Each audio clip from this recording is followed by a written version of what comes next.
International applicants sometimes struggle mightily to pay for their graduate education in the United States and Canada. They may need collateral that they don't have and or a cosigner that they also don't have. MPOWER Financing has changed that. And we're going to talk to MPOWER's Associate Director of Corporate Strategy, who happens to also be a graduate of the Harvard Kennedy School of Government. Welcome to Admission Straight Talk, the podcast dedicated to graduate admissions and helping you approach the application process thoughtfully and successfully. Your host is Accepted's founder and world-renowned admissions guru, Linda Abraham. At Accepted, our mission is to get you to that unforgettable moment when you read your acceptance email and shout, "Yes, I'm in!" Confident you'll be attending the perfect program to help you launch the career of your dreams. Welcome to the 476th episode of Admission Straight Talk. Thanks for tuning in. Are any of you, whether in the United States or outside the United States, aiming for the trinity of Harvard, Stanford, and Wharton for your MBA? Well, you're in luck. Next week, I'm going to present what it takes to get accepted to Harvard, Stanford, and Wharton, or HSW to their friends, on Thursday, June 23rd. The webinar is free, but you do need to register to reserve your spot at accepted.com/HSW. Again, it's accepted.com/HSW. I'd like to welcome to Admission Straight Talk, Sasha Ramani. Sasha grew up in Canada, graduated with distinction from the University of Waterloo, where he quadruple majored in actuarial science, statistics, operations research, and business administration, while also being active on campus. After graduating, he worked for Mars & Company and Deloitte as a strategy consultant before moving on to the Harvard Kennedy School, where he completed his MPP in business and government. Since 2017, he has worked with MPOWER Financing, a fast-growing FinTech company providing millions to promising international and DACA students without collateral or cosigners. Sasha, welcome to Admission Straight Talk. Thank you so much for having me, Linda. My pleasure. Now, can you just tell us, before we get into your professional path and MPOWER Financing, can you tell us a little bit about your background? Sure, absolutely. So I'm from a city called Mississauga. It's a suburb of Toronto in Canada. That's where I'm born and raised. It's been my entire childhood there until the end of college, at which time I moved to New York City, worked as a management consultant for two different consultancies, Mars & Co. and Deloitte Consulting, as you mentioned, specializing in investment management. That means your traditional consulting work of helping firms grow and expand, advise on mergers and acquisitions, or cost cutting, or other ways when they can expand their product or geographic services. After that, I moved on to pursue my master's degree at the Harvard Kennedy School, which I'm sure we're going to talk about that. I did a master's in public policy. That's when I came across MPOWER almost by accident. I actually came across a firm at a startup career fair, not looking for jobs, but just looking for interesting startups and getting a flavor for what people are doing. And it just sort of crossed my mind that, if for me as a Canadian in the US, which makes me the least international of all students, for me to get a bank account, a credit card, or other bread and butter financial products was kind of like pulling teeth. So imagine what it's like for a student from India, China, Mexico, Brazil, or any of the other 200 plus countries which MPOWER serves. So I did my graduate school internship with MPOWER in 2017. Loved the experience. So then when I completed my master's in 2018, I joined full time, and I've had the pleasure of being the head of corporate strategy ever since then. Fantastic. Great story. All right, let's dive into it a little bit. How did you, you had this very kind of technical background. By the way, my husband is an actuary. Oh, great. Actuarial science, operations research, business. I forgot what the fourth one was. All math. Strategy kind of is more the big picture. How did you go from the very focused to the big picture? Yeah, so I decided to, so my undergraduate was a double undergrad between a bachelor's in mathematics from the University of Waterloo and a BBA, Bachelor's of Business Administration, from next door Wilfrid Laurier University. Got it. There are two schools, like a short walk between each other, about 15-minute walk. So they sort of collaborate and have this cross-disciplinary double undergraduate program together. It's considered one of Canada's leading undergraduate programs for students interested in those fields. It's also a co-op program, which means students take work terms next to and sort of interplace between study terms. And I sort of realized that what I liked most about my experience doing co-op jobs as an actuary was the part that made me feel like a management consultant, which is that you go into an organization, you solve a problem, which may or may not be clearly defined for 4 months at a time. Then you leave, you go back to school, and if your company likes you, they'll hire you back again for the next co-op term, for your next internship, so to speak. So that's what made me really get interested in management consulting, just knowing that, like, from a very high and almost naive level, that is what that's ultimately what the role entailed. And I just sort of realized at some point that I was personally not a huge fan of actuarial work. I felt that I sort of chose it because if you look at all the rankings of jobs with good salary for not much stress, actuaries tend to top the charts. But ultimately, when I was in my early 20s, I felt, you know what, I'm not afraid of a little stress. I'm not afraid of a little challenge. And ultimately, I got a good job in management consulting in New York City. And I think what young 20-something-year-old would not jump at the opportunity to move to New York City, especially me being a sheltered Canadian child.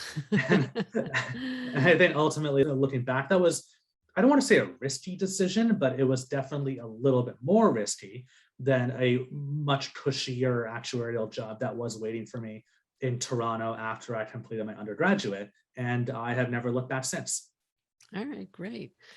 Why did, again, going to my husband's experience, my husband was the vice president of two different insurance companies. He's retired now, but I remember many times he'd say so many of his actuarial employees could not see the big picture. They were very focused and rather narrowly focused, and he actually was good at seeing both the big picture and the details. But you obviously enjoyed the big picture, and you had this really strong background in management, both from your experience and your undergraduate education.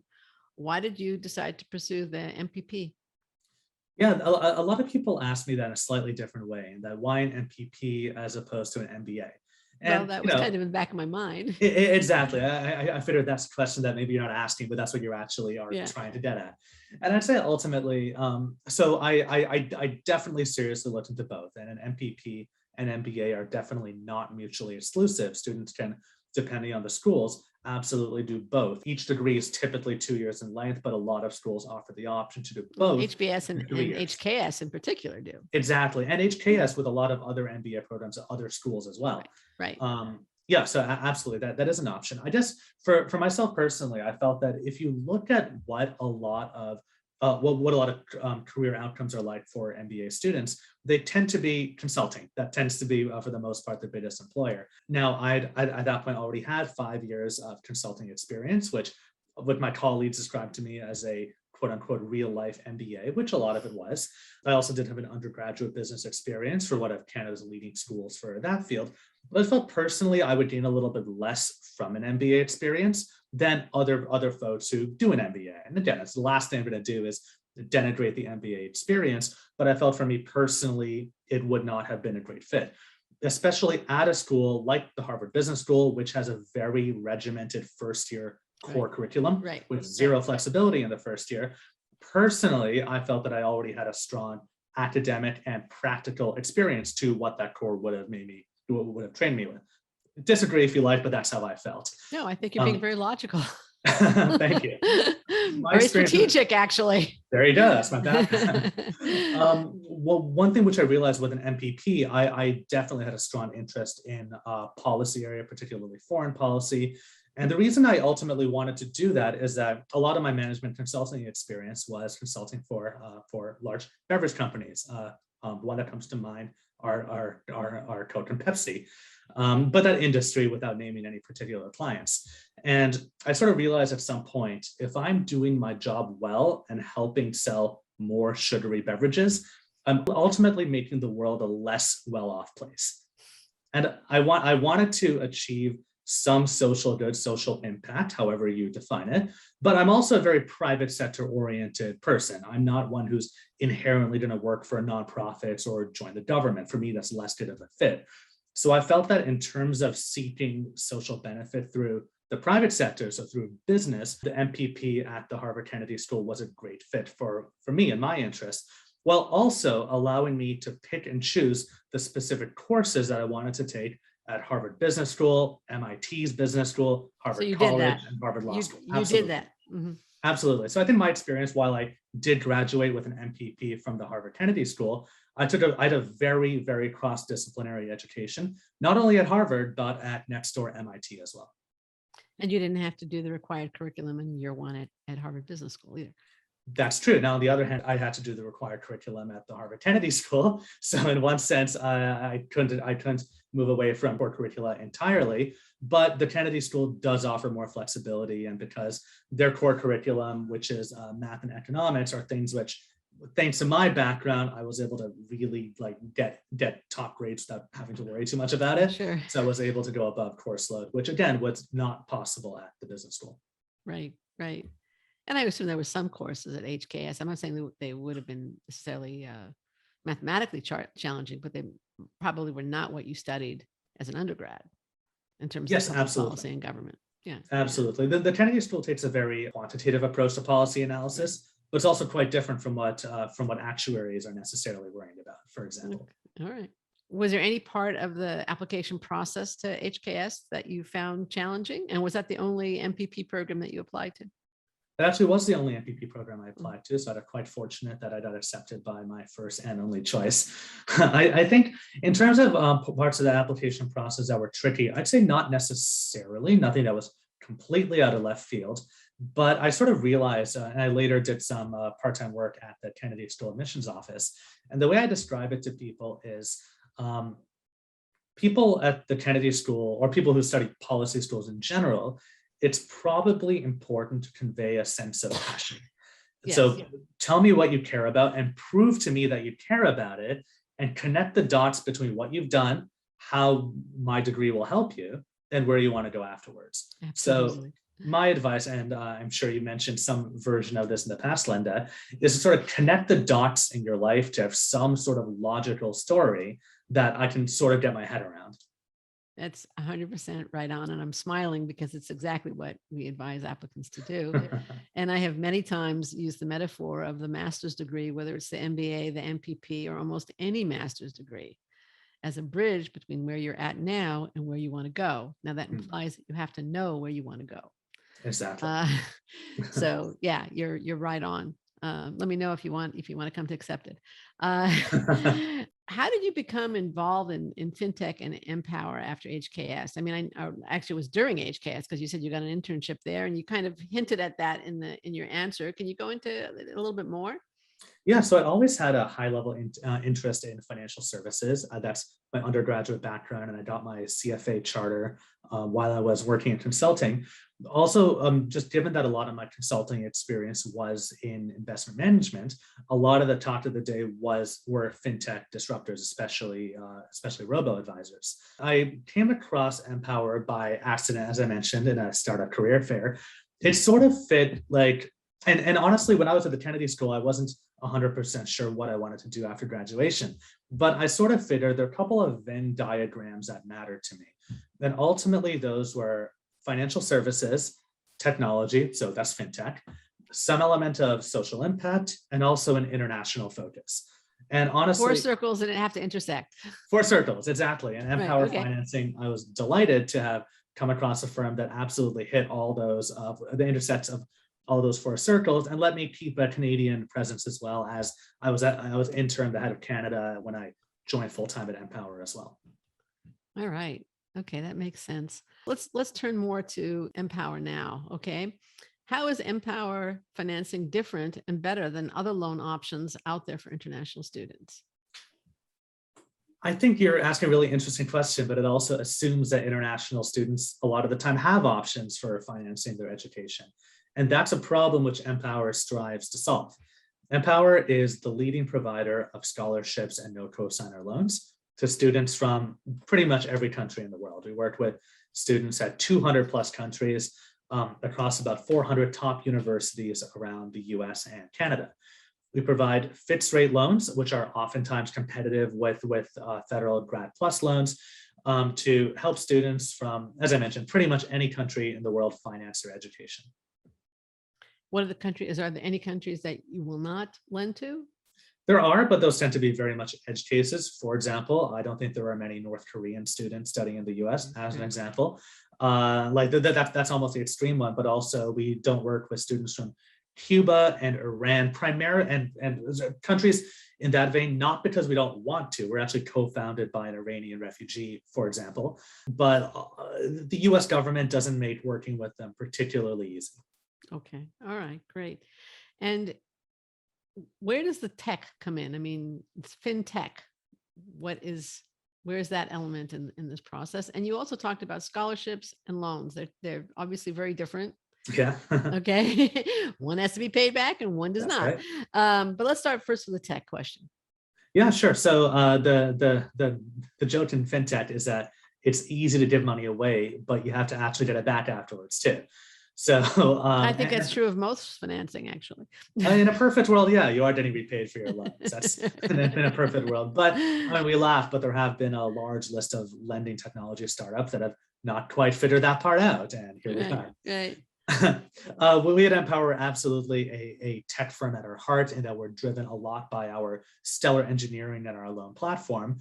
We've integrated technologically with leading financial services firms around the world, whether they be US banks, global loan payment and loan servicing firms. We play nicely with leading fintech darlings like Flywire and Nova Credit, which is a San Francisco-based international credit bureau startup. I think we were actually Nova's first institutional client, so to speak, as well as really making sure that we offer a tech-driven, tech-first platform for students from around the world. And a lot of it is, I mean, at some point you can definitely say, what is a tech firm? Because every company these days has tech. We're on a podcast, which is on Zoom after all, technically that's a tech firm. But at MPOWER, the core tech goes into the underwriting. How do you lend to students who have no social security number, no US credit score, and without cosigners or collateral? And I think ultimately that goes down to our big data infrastructure of understanding student outcomes after graduation. We look at what they've done before their MBA or whatever degree they happen to be studying. We look at immigration outcomes, and we look at career and financial outcomes after graduation, whether that student stays in the US, goes back home to India or whatever their home country is, or moves to a third country, because the world is not so black and white. We have successfully had students move to Canada, Europe, Dubai, and other places around the world as well. So part of the tech infrastructure is making sure that students are able to service and pay their loans easily, no matter where they end up after graduation.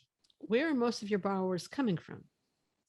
So our students come from, as I mentioned, like we offer funding to students from 200 plus countries around the world. Our biggest country of origin is India. We have a large team in Bangalore, India as well. India is our largest country, but it's about 20 to 25% of our students. So although it's the largest, there's also a very long tail after that. Other large countries include, not going to be any surprise, China, a lot of sub-Saharan African countries, Mexico, Brazil, South Korea, and several others. So what about Canada? Sorry? Canada? Yeah, actually, absolutely work with Canadian students as well. I was talking to a pharmacy school in Boston that has an active recruitment presence of Canadian students, because there's actually a dearth of pharmacy and optometry programs available for Canadians. So a lot of them tend to get trained in the US, and then they ultimately become successful practitioners, whether in the US or if they go back home to Canada. And MPOWER also, you mentioned, offers scholarships. Can you tell us a little bit about that? Because those don't have to be paid back. Yeah, it's funny you mentioned that, because in some countries that we work at, they use the term scholarship to mean loan as well. So really? Sometimes, yeah, if anything, working at MPOWER has showed me an interest in how people around the world speak English. They speak it fluently, but they'll speak it differently than you and I will, right? So essentially, of course, a loan has to be repaid back. A scholarship does not. It's free money. We offer a wide variety of different scholarships. Our most popular one is a Global Citizen Scholarship, which is basically, as long as you are an international student defined as a non-citizen and not permanent resident, you're eligible to apply for that scholarship. Some are a little bit focused. We have an MBA scholarship worth up to $10,000 US. We also have one for women in STEM. That's women studying fields in science, technology, engineering, or math. Eligibility criteria for that is, of course, be a woman studying one of those fields at one of the 400 odd schools we support in the US and Canada, as well as a monthly scholarship series. We offer monthly scholarship series. The eligibility criteria is going to be a little bit different every month, but we invite students to go to our website, see what scholarships they might apply for, and hopefully they'll win one or more scholarships in the future. So the monthly scholarship is a different scholarship every single month that you give out. Is that how it's not an award that's given out monthly? It's a different scholarship every single month. Okay, right, got it. Got it. Oh, that's great. Another question, and we've talked about MBAs. I'm assuming if you have a scholarship specifically for MBAs, you also give loans to people who are applying to other programs, be it law, med, engineering. Is that correct? That's absolutely correct. When we say we work at 400 universities, we mean every degree program at those universities. Oh, wow. So if I'm going to pick on MIT, for example, so that means every degree program at the Sloan School of Management, every engineering degree. MIT, I don't believe, has a law school, so that wouldn't apply there. No, they don't have a med school either. Yeah, there you go. So maybe MIT was a bad example. but how about NYU? Yes, NYU, we actually do a lot of work there across NYU's campus. They're going to be one of our largest schools across the law school, the Stern Business School. But yes, ultimately every degree program. So although we do have an MBA scholarship, we work with a lot of MBA students. MBA degrees are not by any means our largest degree. I think we work primarily at STEM programs. So again, science, technology, engineering, and math, but increasingly as well, the hybrid between what I call MBA adjacent business programs, which would be, for example, a master in finance, master in analytics, which are usually housed within the business school, but they're not MBAs and they're typically STEM accredited. Right. What about current graduate students or graduates, people already working who have a loan? Can MPOWER Financing refinance it and perhaps save them some money? We do, absolutely. We actually offer, I believe, the only international student loan refinancing product for graduates now working in the US. For international students who have taken a loan from their home country, often perhaps with collateral or a cosigner, often in the form of an arm and a leg or a firstborn child, knowing some of these foreign country institutions. And now they're working successfully in the US after graduation, they'll be able to refinance that loan with an MPOWER loan, which can not only help them to reduce their rate and release cosigner and collateral obligations, but in a world where we have rising interest rates worldwide, often rates are expected to rise several times this year. Oh, yeah. We at MPOWER, we exclusively issue fixed rate loans, which means a student's rate will never rise over time. Wow. I know there are many graduate students who come, let's say, to the United States. And are all the students coming to the United States or Canada? Any going to UK of your customers? We only offer funding for students in the US and Canada. Perhaps one day will be in other countries, but for now, exclusively in the US and Canada. Right. Okay. Many students coming to the US or Canada, their intention is to get a graduate degree, maybe work for a couple of years here in order to pay off the loan and then go back to their home countries. Is that okay with you? I mean, it's normally very hard to pay the US tuition or the US loans, even with low interest rates, if you go back to your home country immediately. Is that something that you consider? It's absolutely something that we consider, but it's not as black and white as a lot of people might think. Okay. Especially if a student has worked for a couple of years in the US before they go to their home country, which nearly all of our students do, by the way. At that point, they're often able to make a pretty big impact on that loan. They're able to pay off a good chunk of the principal, and the remaining principal is easily sustainable when they go back home.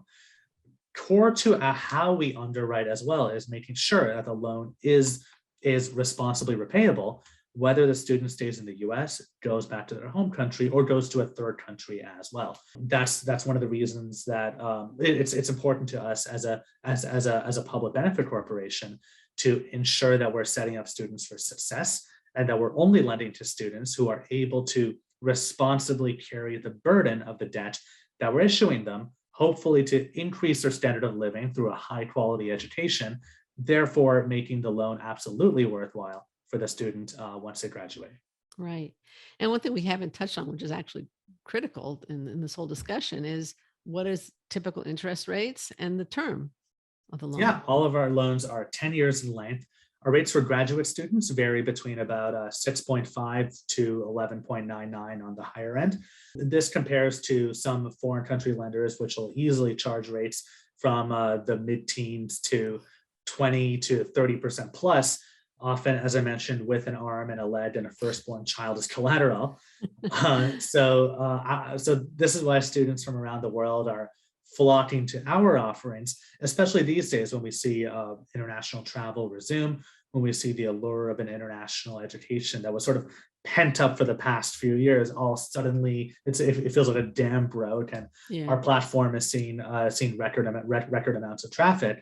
So it's been really exciting to see that now that COVID restrictions are slowly ending, how much we're able to help students from around the world fulfill all of their highest academic aspirations. Right. You also have the easing of visa restrictions in the United States. I think that's Exactly. another crack in the dam that burst. It's slowly happening. True. Right, right. What is MPOWER's path to success? And you've talked about how you want to enable your borrowers to pay back the loans. I think that's part of it. Can you touch on that, please? Yeah, Path to Success is a free program that we at MPOWER offer to all of our students. It basically helps to ensure that our students are successful both in school and after graduation. Some of the many services that we offer are free letters to help students with their visa and immigration process. We also offer free services like interview preparation, resume review, networking support. It's really funny that in a lot of foreign countries, it's just typical for on a resume for students to include a picture of themselves and their marital status, things which are kind of non-starters from an American or Canadian context. So oftentimes it's just a little bit of cultural orientation like that. Like, what does an American resume actually look like? Sometimes it's a little bit more. And we've helped them with mock interviews with some software as well to sort of help them judge their poise and their tone of voice. Sometimes we've opened our own personal networks to them as well. Like, hey, if you want to be a lawyer, I used to work at this law firm. Let me speak to an old partner who I know is looking for interns right now. It's one of the many programs that we have to ensure that our students are as successful as possible after graduation. And able to repay the loan, which is important for both parties. Exactly. What would you like me to ask you? I think ultimately there's a lot of misinformation about the industry, which really has to do around challenges that a lot of students face. But I think ultimately the most exciting thing I find about the industry of international education is that everybody ultimately benefits from high caliber, high talent international students in society. We can talk not only about bringing over or training doctors and engineers and everybody else. Lord knows we need healthcare practitioners, as the pandemic revealed. But also, I think it's so interesting how international students, by often paying the highest tuition rates charged by university, significantly subsidize the cost of education for American citizens and permanent residents. And there have been some really interesting studies, and I'm going to misquote probably the numbers slightly, that every 10 international students at a university essentially means 7 more domestic students are able to enroll than otherwise would be able to do so, thanks to the massive subsidy that international students provide for them. So we're not only able to fulfill the academic dreams and aspirations of international students, but indirectly those of American citizens and permanent residents as well, which is, of course, tremendously important as well. That's amazing. That's a phenomenal statistic. Even if you're off a little bit, just the idea that meant that it's that close, it's amazing. I mean, Absolutely. I knew that they pay much more in general. But okay. Well, Sasha, I want to thank you very much for taking the time to join me today. I really appreciate your sharing your experiences and information about the great options provided by MPOWER. Where can listeners learn more about MPOWER Financing? Sure, they can check out our website at mpowerfinancing.com. That starts with the letter M, then powerfinancing.com. Sounds good. Quick reminder, listeners, please don't miss What It Takes to Get Accepted to Harvard, Stanford, and Wharton. Go to accepted.com/HSW to reserve your seat and gain access to the secrets I'm going to be sharing during the webinar. Listener, thank you again for tuning in to this, our 475th episode. If you're concerned that you missed something in today's show or wanted to take a note or two, but couldn't because you were driving, jogging, doing the dishes, or whatever, we've done it for you. You'll find the show notes for this episode at accepted.com/475, 475. This is Admission Straight Talk produced by Accepted, and I am your host, Linda Abraham. I'll talk to you again next week.